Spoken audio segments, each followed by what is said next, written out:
여러분 안녕하십니까? 코로나19 위기를 넘어 다시 일상을 되찾고 있지만 우리 청년들은 여전히 캄캄한 터널에 갇혀 있습니다. 부족한 일자리에 물가마저 크게 오르면서 생활고에 시달리는 청년들이 적지 않습니다. 네, 팍팍한 현실에 주식이나 가상자산에 눈을 돌려 빚을 짓는 사례까지 속출하고 있는데요. 먼저 지역 청년들의 금융 실태를 김낙성 기자가 보도합니다. 코로나19 장기화로 어려워진 회사에서 공고사직돼 일자리를 잃은 A씨는 수입이 거의 3분의 2로 줄었습니다. 편의점과 배달 서비스 등 아르바이트를 전전하고 있지만 치솟는 물가에 집세 등을 빼고 나면 생활비로 쓸 수 있는 돈이 빠듯해 신용카드 대출만 늘고 있습니다. 하지만 은행 대출의 문턱은 여전히 높아 금리가 높은 2, 3금융권을 알아볼 수밖에 없는 처지입니다. 지금 뭐 월세 내고 공과금 내고 뭐 여러 가지 뭐 내다 보니까 실질적으로 생활할 수 있는 금액이 없다고 어떻게 해야 될지 답답한 심정입니다. 대구 청년연대은행 디딤이 지난해 10월 만 19살에서 39살 사이 대구 청년 523명을 대상으로 금융 부채와 피해 실태를 조사한 결과를 발표했습니다.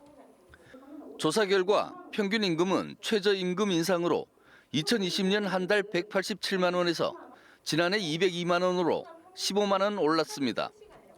하지만 월세 7만 원, 전세 2,088만 원 등 주거 비용도 크게 올라 부담은 더 커졌습니다. 응답자 39%가 빚이 있었고 평균 부채 금액은 5,016만 원으로 매년 큰 폭의 증가세를 보이고 있습니다.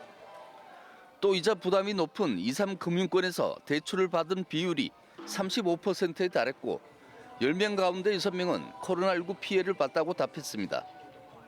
전문가들은 주거비용 급등 등 필수 생활비용이 증가하고 청년층을 위한 금융 공급 시스템 부족이 악순환을 반복시킨다고 지적했습니다.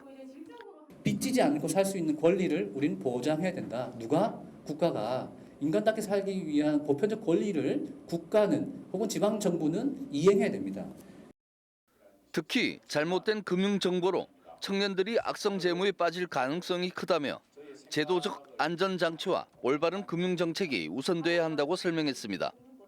청년 지갑 특공대라는 사업을 올해 진행을 하고 있습니다. 청년들을 위한 기본적인 금융 교육을 제공하는 강의와 그리고 실제적인 금융의 실생활을 연습하는 훈련과 그리고 금융 부채에 대한 상담까지 제공하는 사업들로. 코로나19 장기화 속에 불안정한 고용 여건과 치솟는 생활 물가까지 겹쳐 사회 첫 출발부터 생활고를 겪는 지역 청년들이 갈수록 늘고 있습니다. TBC 김낙성입니다.